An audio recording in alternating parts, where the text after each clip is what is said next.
Pilot, air hostess, airport staff, a job అయినా Aero falcons తోనే సాధ్యం. కోర్స్ చేయండి, జాబ్ కొట్టండి. Contact now. హాయ్, హలో, నమస్తే. నేను మీ Monika. Welcome to BRM studios. మన తెలుగు వాళ్ళకి అంత సీన్ ఉందా అని మాట్లాడే కొన్ని కామెంట్స్కి ఈరోజు ఈ టాపిక్ చేయడం జరుగుతోంది. ఇదొక ఆవిష్కరణ. వేరే దేశాలు ఏది కాదు. 12 బిలియన్ సంవత్సరాల క్రితం నాటి గెలాక్సీ రహస్యాన్ని ఛేదించిన ఘనత మన భారతీయులంగా మనందరికీ గర్వకారణంగా చెప్పుకునే సిచ్యువేషన్. మీరు విన్నది అక్షరాల నిజం. ప్రపంచ ఖగోళ శాస్త్ర రంగంలో సెన్సేషన్ క్రియేట్ చేస్తున్న మన పాలపుంతలాగే సేమ్ ఉండే ఇంకొక భారీ గెలాక్సీ అలకనంద. ఈ అలకనందని కనుగొన్నది ఎవరో కాదు, మన భారతీయ శాస్త్రవేత్తలు. పూణేలో NCRA TIFRకి చెందిన ఒక వ్యక్తి రాశి జైన్, ఇంకా ప్రొఫెసర్ యోగేష్ వాడేకర్. వీళ్ళ అద్భుతమైన కృషి ఫలితమే ఈ అసాధారణ విషయం. అయితే ఈ ఆవిష్కరణ వెనక వాళ్ళ టాలెంట్ ఏంటి అంటే ఖచ్చితంగా మనం చేసిన ఈ అద్భుతమైన పరిశోధన ఏంటి, ఏ టెక్నాలజీ ఉపయోగించి దీన్ని కనుక్కున్నారు, బిగ్ బ్యాంగ్ థియరీని ఇది సవాల్ చేస్తోంది. సో ఈ డీటెయిల్స్ అన్నీ కూడా మనం ఇప్పుడు తెలుసుకునే ప్రయత్నం చేద్దాం. ఫస్ట్ ఆఫ్ ఆల్, మన భారతీయ శాస్త్రవేత్తల ప్రతిభ తెలుసుకోవడానికి మీరు రెడీగా ఉండాలి. అన్నిటికంటే ఇంపార్టెంట్, ఎవరు కనుక్కున్నారు దీన్ని? చాలామందికి డౌట్ వస్తుంది, మన వాళ్ళు కనుక్కున్నారా, అంత టెక్నాలజీ మనకుందా, అనవసరంగా పేరు వాడేస్తున్నారు. ఈ చారిత్రక ఆవిష్కరణ చేసింది మన భారతీయ ఖగోళ శాస్త్రవేత్తలు. అంటే మన దేశం గర్వించదగ్గ శాస్త్రవేత్తలని ఖచ్చితంగా మనం చెప్పగలం. ఈ రీసెర్చ్ టీమ్ ఏంటి అంటే రాశి జైన్. ఫస్ట్ ఆఫ్ ఆల్ మనం చెప్పుకున్న పేరు. గెలాక్సీని ఫస్ట్ ఆఫ్ ఆల్ గుర్తించింది పూణేలో national centre for radio astrophysics ఉంది కదా, NCRA TIFR అంటారు. ఇందులో PhD పరిశోధకురాలుగా ఈవిడ ఉంది. తర్వాత ప్రొఫెసర్ యోగేష్ వాడేకర్, ఈమె సూపర్వైజర్. వీళ్ళిద్దరూ కలిసి ఈ ఎక్స్పెరిమెంట్ని పూర్తి చేశారు. అయితే రాశి జైన్ సుమారుగా 70,000 ఖగోళ వస్తువుల వివరాలని డీటెయిల్గా పరిశీలిస్తూ ఉంటే ఈ గ్రాండ్ డిజైన్ స్పైరల్ గెలాక్సీని చూసి ఆవిడ ఫస్ట్ ఆశ్చర్యపోయారు.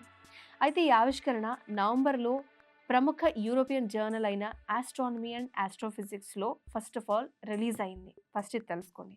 మరి దీన్ని ఎలా కనుక్కున్నారు, ఇంకా ఏమైనా మెథడాలజీ ఉందా ఏంటి అంటే, ఈ ఆవిష్కరణకి చాలా అడ్వాన్స్ టెక్నాలజీ, అంతేకాకుండా స్పెషల్ పద్ధతుల్ని వీళ్ళు ఫాలో అయ్యారు. అవన్నీ అవసరం పడ్డాయి. First of all technology power మనం తెలుసుకుందాం. JWST, James Webb space telescope, ఇది కావాలి.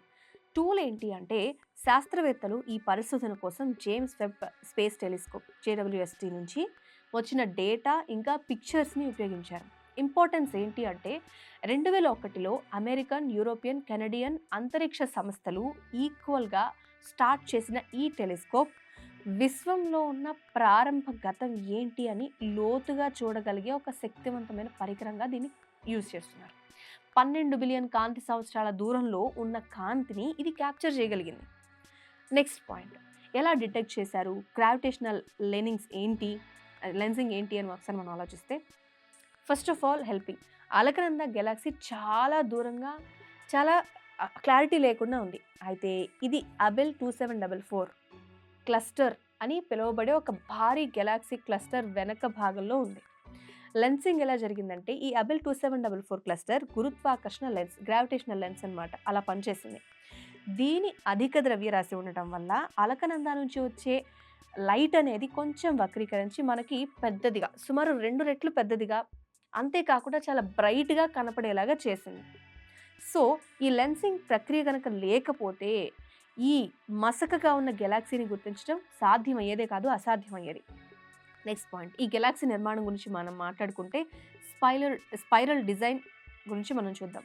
రాశి జైన్ 70,000 వస్తువుల వివరాలను పరిశీలిస్తుంది అని మనం చెప్పుకున్నాం. అలకనంద గెలాక్సీ మధ్యలో ఉన్న డిస్క్ నుంచి వచ్చే 2 clear symmetric spiral arms, 2 clear హ్యాండ్స్ని ఫస్ట్ రికగ్నైజ్ చేయడం జరిగింది.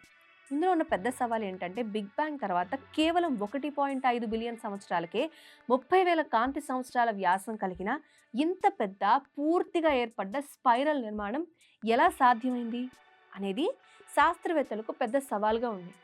ప్రెజెంట్ సిచ్యువేషన్ ఒకసారి మనం చూస్తే, ఈ గెలాక్సీ యొక్క స్టేటస్ని ఇప్పుడు తెలుసుకోవాలి అంటే మనం ఇంకొక 12 బిలియన్ సంవత్సరాలు వెయిట్ చేయాలి. అది సాధ్యమవుతుందా? అంటే ఈ కాంట్రాస్ట్ థియరీ ఒకసారి మీరు గమనించాలి.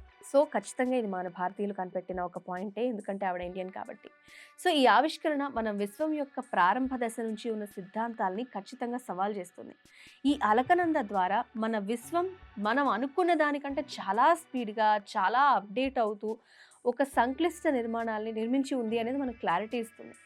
సో, మన భారతీయ శాస్త్రవేత్తలు చేసిన ఈ కృషి అనేది ఖగోళ శాస్త్ర చరిత్రలోనే సువర్ణ అక్షరాలతో లిఖించదగ్గది. ఖచ్చితంగా మీకు ఇది అర్థమైందని అనుకుంటున్నా. ఈ ఎక్స్‌ప్లనేషన్ గనుక మీకు నచ్చితే లైక్ చేయండి. ఇంకా సైన్స్ అప్డేట్స్ కోసం కూడా మీరు మా ఛానల్‌ని సబ్స్క్రైబ్ చేసుకోవచ్చు. Please do like, share and subscribe. Thanks for watching.